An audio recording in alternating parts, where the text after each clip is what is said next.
Hello and welcome to my video. Chances are that if you're watching this video, you're either a parent of a child who's been diagnosed with autism or you know someone who might benefit from this information. The intention behind this video is to present you with up-to-date information, clinical information regarding what we know about this disorder. It is not a surprise to anyone or news that this disorder is on the rise. And of course, that pressures us to try to answer questions regarding what are the reasons behind this rise in the disorder.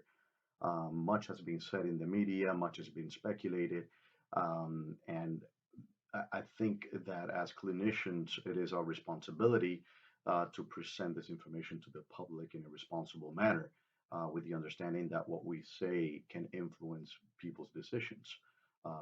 So I wanted to start first with probably the most controversial topic when it comes to autism, and that is the issue of vaccines, whether vaccines cause or do not cause autism. The issue of vaccines is one that naturally will come to mind when talking about possible causes for autism, given that there's a lot of media attention that's been given to this subject. There are movements out there of parents who are, against vaccinating their kids under the assumption that these vaccines have some sort of causal relation to autism. The reality is that the studies that have been conducted, and it's not just one or two, there are several studies conducted that have been conducted on the subject, showed no correlation between vaccination and the onset of autism. I will post some of those studies in the link section below if I can figure this out. I'm new at this, um, technology stuff, but I will provide you with that information. We could speculate, I guess, or entertain possible causes for for the rise of autism in the past several decades. One of those is the improvement in our diagnostic criteria.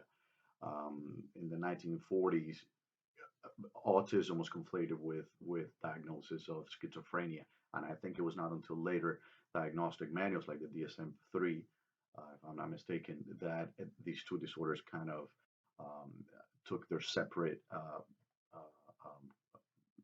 paths, for lack of a better word, until the modern DSM-5, which is the current uh, diagnostic manual that we employ.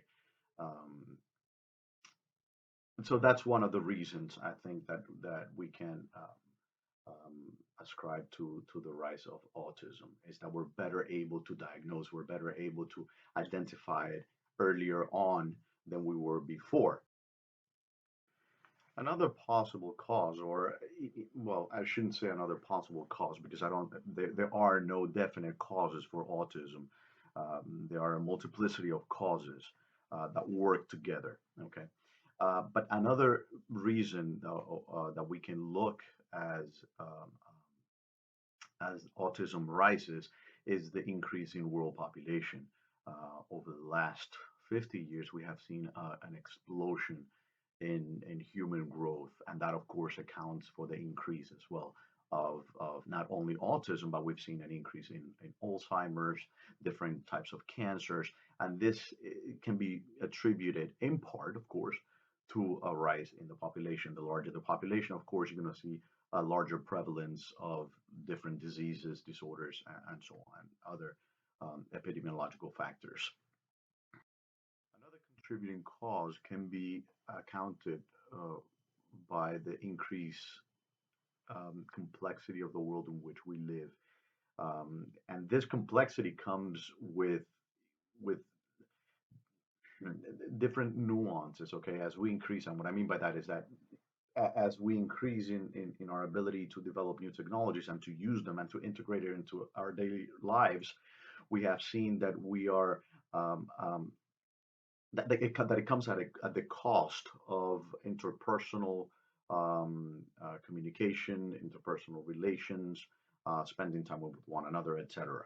So we see that even as we develop new technologies that are meant to bring us together, we're talking about, like this media, video, YouTube, Instagram, Facebook, whatever it may be, as these instruments are there purportedly to bring us together, we've seen that it's having actually a somewhat um, opposite effect. Okay, we are further apart from one another when it comes to the true and genuine expression of what it means to be human, what it means to relate to another person um, at a fundamental, primordial level, because we have all these instruments in between. Today we see that instrumentality, the use of media, the word says it, the word of media, actually interposes you know, an obstacle between genuine communication between you and the other. Of course, it has to have an impact at the developmental level.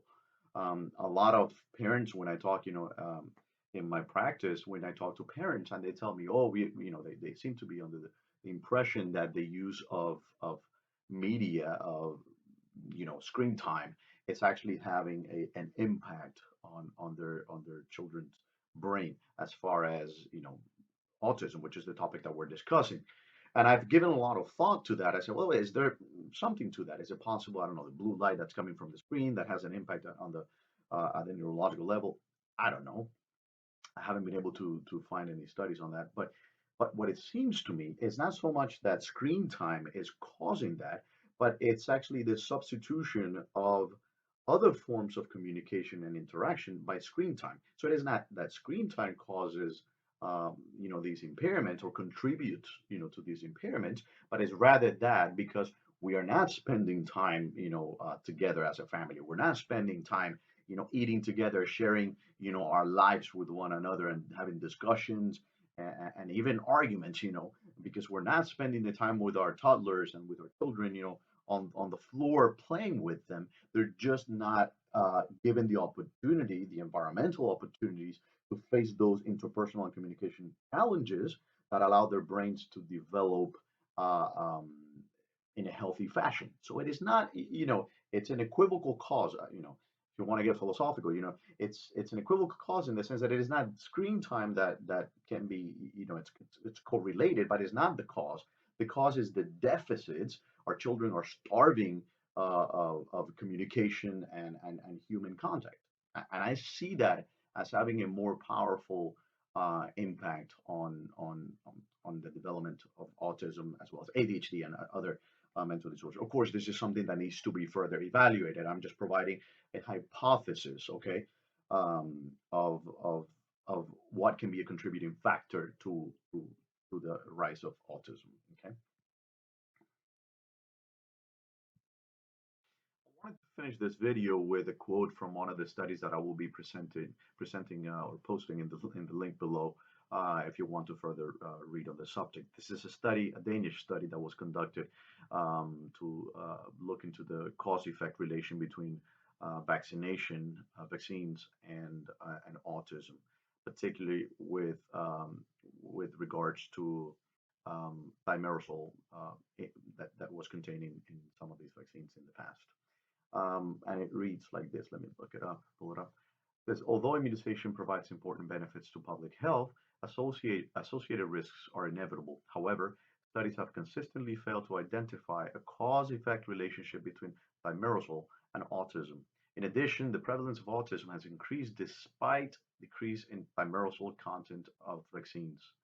This finding further suggests that there is not an association between thimerosal and autism, but that the increased prevalence of autism may be attributable to improved diagnostic criteria, as we have discussed, and increased awareness of autism. Despite failure to demonstrate an association, certain states continue to mandate that vaccines given to children contain no more than trace amount of thimerosal. And with that, we're going to finish this video, wrap it up. If you found it interesting, please hit the like button and leave a comment so we can bring more material that may be of interest to you. Have a good day.